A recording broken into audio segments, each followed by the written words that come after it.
दोस्तों भोजपुरी में तो मूवीज़ रोज़ बनती रहती है और हर हफ्ते हर महीने कोई ना कोई मूवी रिलीज़ होते रहती है। पर आप सबको ये पता है कि भोजपुरी की सबसे ज़्यादा कमाई करने वाली मूवी कौन सी है और उस मूवी ने कितने करोड़ कमाने का रिकॉर्ड बनाया है।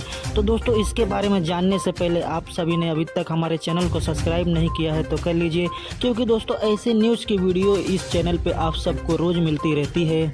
तो दोस्तों सबसे पहले मैं आप सबको बता दूं कि ये रिकॉर्ड ना तो भोजपुरी के पावर स्टार कहे जाने वाले पवन सिंह ने बनाया है, ना ही दोस्तों ट्रेंडिंग स्टार खेसारी लाल यादव ने बनाया है। दोस्तों ये रिकॉर्ड बनाया है भोजपुरी के पहले सुपरस्टार मनोज तिवारी जी ने। जी हाँ दोस्तों, आपने सही सुना, भोजपुरी के सबसे ज़्यादा पैसे कमाने वाली फिल्म मनोज तिवारी जी के पहली मूवी ससुरा बड़ा पैसा वाला है। दोस्तों इसी मूवी के रिलीज़ होने के बाद भोजपुरी फिल्मों का बोलबाला शुरू हुआ। दोस्तों ससुरा बड़ा पैसा वाला मूवी 2004 में रिलीज़ हुई थी और इसके हीरो थे मनोज तिवारी और हीरोइन थी रानी चटर्जी।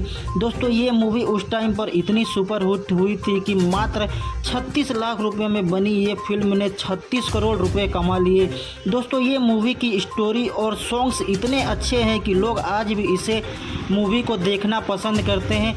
तो दोस्तों यह जानकारी आपको कैसी लगी कमेंट करके हमें ज़रूर बताएं। वीडियो अच्छी लगी तो दोस्तों वीडियो को लाइक करें और दोस्तों आपने अभी तक हमारे चैनल को सब्सक्राइब नहीं किया है तो चैनल को सब्सक्राइब कर लीजिए, क्योंकि दोस्तों ऐसे न्यूज़ की वीडियो इस चैनल पे आप सबको रोज़ मिलती रहती है।